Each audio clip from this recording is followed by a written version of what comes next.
Les autres vous donnent des opinions. Karima Brick et Rémi Villemur vous donnent une raison d'en avoir une. Il ne faut pas mentir sur son CV. Ça, c'est interdit, c'est pas bon. D'ailleurs, il y a une infirmière française qui a été radiée au Québec parce qu'elle avait falsifié son CV. Elle avait dit qu'elle avait fait 3000 heures et quelques, qu'elle avait ça d'expérience, puis ça a été vérifié, puis c'était pas bon.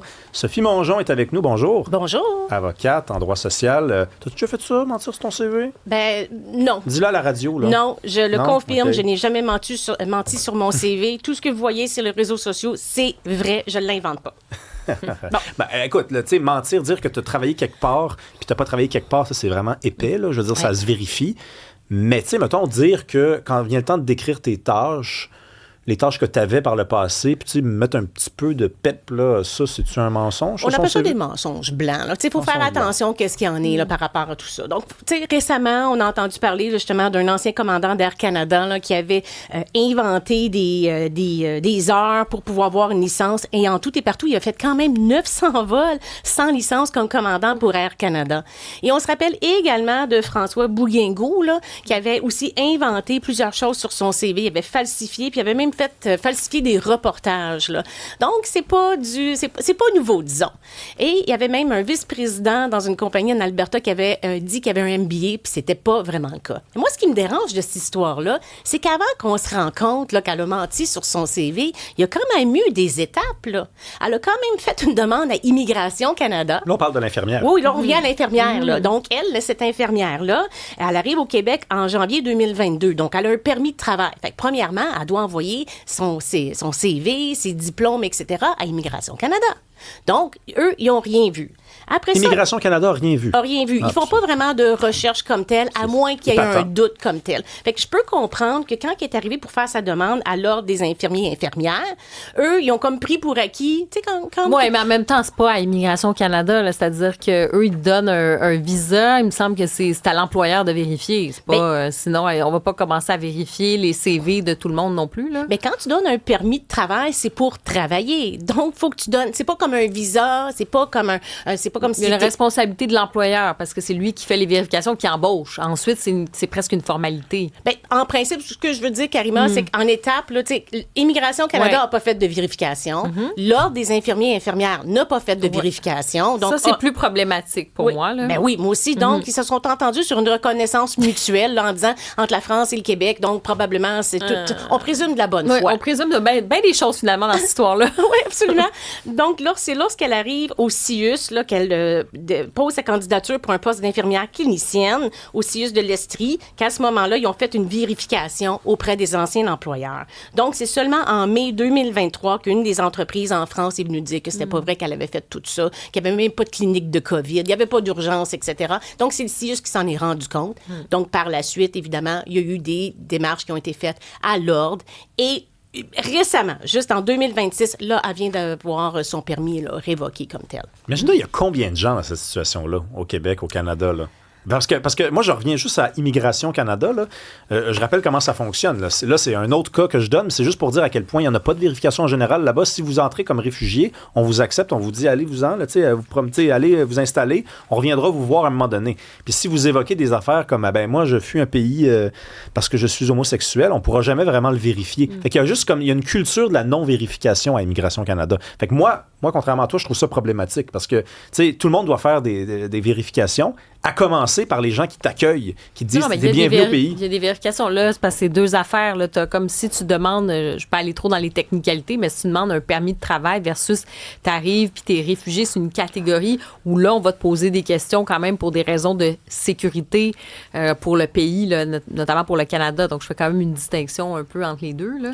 En fait, je trouve qu'il devrait y avoir plus de vérifications, notamment sur la question des réfugiés. C'est que ça peut devenir une sorte d'immigration économique, mais qui ne dit pas son nom, alors que là, on est vraiment sur un enjeu là, sur le travail. Puis... Ouais. Donc, cette infirmière-là, là, entre guillemets, elle dépose une demande de permis de travail pour travailler dans le domaine de la santé. Et donc, pour le faire, il faut que tu déposes quand même tes diplômes, tes qualifications. Ils ont pris ça pour du cash. Ils n'ont pas fait de vérification. Puis, dans le doute, ils peuvent faire des demandes, mais ils ne le font pas généralement. C'est vrai que c'est un problème, ça. Donc, de Immigration Canada jusqu'à jusqu'à l'Ordre des infirmiers et infirmières, jusqu'au CIUS. Cette dame-là nous a berné jusqu'à ce jusqu'à la stade-là. fin. Ouais. Ouais, Donc, mais qu'est-ce qu'un employeur peut faire? Jusqu'à quel point, quand même, qu'il peut vérifier les informations sur ton CV? C'est une excellente question. Ben, tout c'est ça. pour ça que je me dis qu'il y a les moyens de le faire davantage entre Immigration Canada, qui a des moyens technologiques, qui a des contacts à l'international, qui a accès à des bases de données, versus un employeur. Hey, c'est encore au fax, Rémi, je m'excuse. Oui, c'est ça.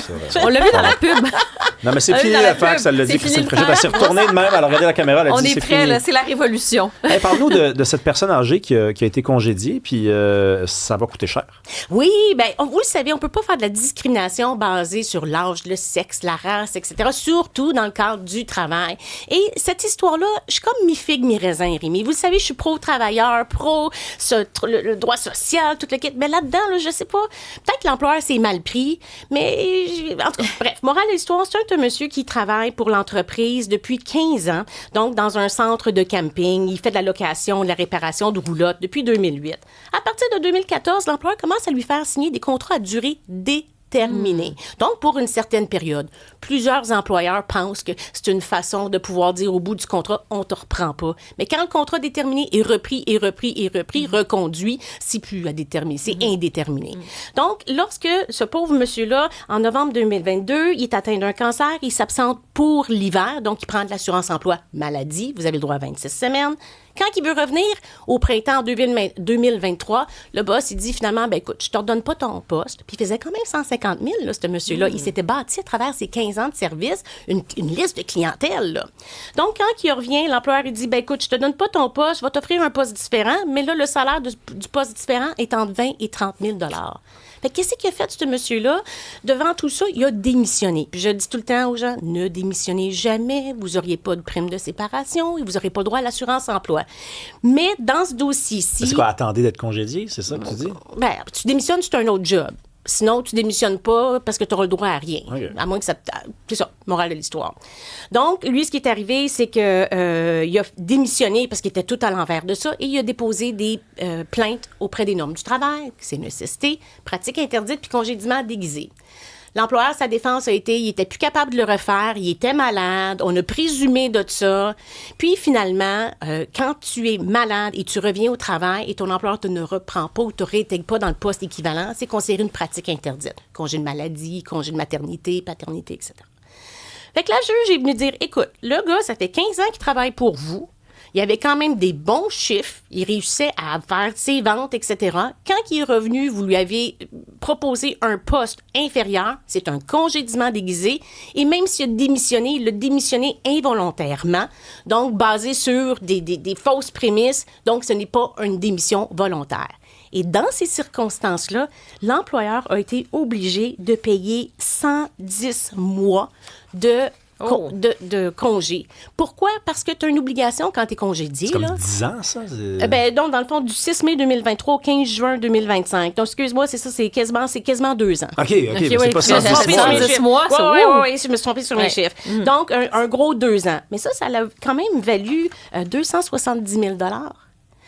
Et en plus, on lui a accordé 20 000 $ de dommages moraux à cause de son âge. Parce que lui, c'est sûr, quand tu es congédié, puis là, tu fais des plaintes contre ton employeur, tu as une obligation de mitiger tes dommages. Donc, d'essayer de trouver des jobs ailleurs en attendant. Mais lui, il a 73 ans. Qui va l'engager? Il a quand même réussi à mitiger ses dommages pour 2 300 $. Puis l'employeur dit, écoute, il n'a pas respecté sa loyauté, il est allé travailler pour un autre concessionnaire. Le juge dit, wow, minute, là. Mais pourquoi toi qui es toujours, tu l'as dit, là, c'est toi qui l'as dit, tu es plus souvent qu'autrement derrière les travailleurs, puis là, tu te dis, cette fois-ci, je suis pas trop sûr. Parce que dans le fond, qu'est-ce qui arrive, c'est qu'un employeur, quand les gens sont malades, des fois, c'est difficile de gérer ça. C'est-à-dire que ce monsieur-là, quand il est revenu, il avait quand même un cancer important. Et c'est ça que l'employeur est venu à se dire. Étais-tu vraiment capable de travailler pendant ces 2 années de salaire que vous m'obligez à payer? Fait que, tu sais, je suis mi-figue et mi-raisin là-dedans que ce monsieur-là, 73 ans, il remplissait ses objectifs, il faisait ce qu'il faisait, mais là, il est tombé malade. L'employeur, jusqu'à quel point il est obligé d'accommoder un poste et combien de temps? C'est là que je suis tout le temps un petit peu mi-figue, mi-raisin, mais c'est un dossier que j'aurais plaidé avec vigueur pour défendre ce monsieur-là. Oui, mais c'est ça. C'est parce que sinon aussi, ça envoie le message que, ben, on est quoi? On est une espèce de matière qu'on peut tasser n'importe quand, que ce soit par l'âge. Ah, ben là, t'es pas assez performante, t'as eu une maladie. dit, il y a comme quelque chose aussi, on s'en lave les mains. Est-ce qu'on veut des pratiques comme ça dans l'industrie, dans le milieu du travail? C'est peut-être un rappel à l'ordre aussi de la part du juge. Là. Il y a JC Carbone qui, moi, il dit vraiment, ça résume ma pensée, ça décourage d'avoir des employés, par contre. On en parle souvent, Sophie. Imagine-toi, tu veux te partir une business puis tu lis cette nouvelle-là. Tu te dis, Caroline, je vais être obligé de payer 350 000 $ si je décide à un moment donné que je veux plus d'un employé. Comment ça, je n'ai pas le droit de ne plus vouloir d'un employé? Mais tu as le droit. Mais c'est comme un divorce. Il faut que tu mettes ta main dans ta poche, comme le patrimoine familial. On sépare le patrimoine familial. On est une relation employeur-employé. Je dis que c'est comme un... Oui, mais c'est écrit dans le contrat. Bien, il n'y avait pas de contrat comme tel. C'est un contrat à durée déterminée. Tu peux plus congédier quelqu'un aujourd'hui. Honnêtement, c'est très difficile. Incroyable, si tu le fais, il faut que tu payes une indemnité de fin d'emploi. C'est clair. Quand tu mets fin à une relation, surtout après 15 ans, la façon qu'il aurait dû procéder l'employeur, c'est le rencontrer et dire, écoute, ça fait longtemps que tu es ici. On constate que tu es malade. Qu'est-ce que tu es capable de donner? Ils l'ont fait de façon arbitraire. Oui. Donc, mais c'est l'important de s'asseoir et prendre une entente avec la personne. Et si je peux me permettre, ça me fait penser un peu en France. Là, tu as parlé des contrats à durée déterminée, CDD. Quand ça fait 15 ans, tu sais, dans la loi en France, à partir d'un moment, quand tu renouvelles sans cesse, à moins qu'il y ait ce qu'on appelle des délais de carence. Là, ça veut dire qu'il va y avoir des périodes où tu ne vas pas travailler pendant une couple de mois entre les contrats. Donc là, ça peut justifier que tu vas continuer à donner des contrats à durée déterminée. Mais bon, globalement, là, la morale de l'histoire, c'est que quand ça fait plusieurs fois que tu es en CDD, l'employeur est obligé de t'embaucher en CDI parce que c'est comme déguisé. Quelque part, l'employeur, c'est comme si ça l'empêche après de payer, tu sais, je dis n'importe quoi, là, c'est les fonds de pension, des congés de maladie. C'est que l'employeur a aussi bénéficié du fait qu'il l'embauchait en CDD. Il y avait peut-être moins d'obligations à son égard, il payait moins sur certaines affaires.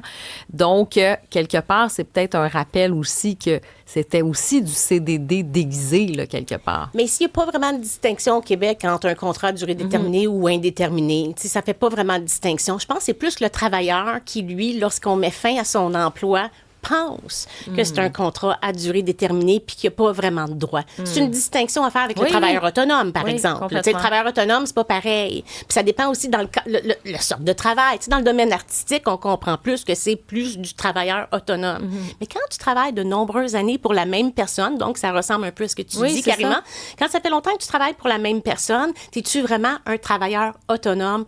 Pas tant que ça. Ça, c'est tout un autre débat aussi. C'est un autre débat, mais je trouve que ça soulève, en tout cas, ces questions-là. Ça soulève la difficulté, je suis d'accord, là, sur le fait qu'à un moment donné, si ça ne convient pas, l'employeur, peut-être qu'il trouve ça difficile, mais c'est aussi comment tu traites tes employés. Tu sais, c'est un vrai enjeu sur les deux. Là. Chaque cas, c'est un cas d'espèce. Honnêtement, là où je suis peut-être un peu, mais même si je suis honnêtement à faire... Quand je fais le bilan, je suis du côté de l'employeur là, dans cette question-là, mais je trouve ça bizarre qu'il lui ait pas donné une chance quand il est revenu.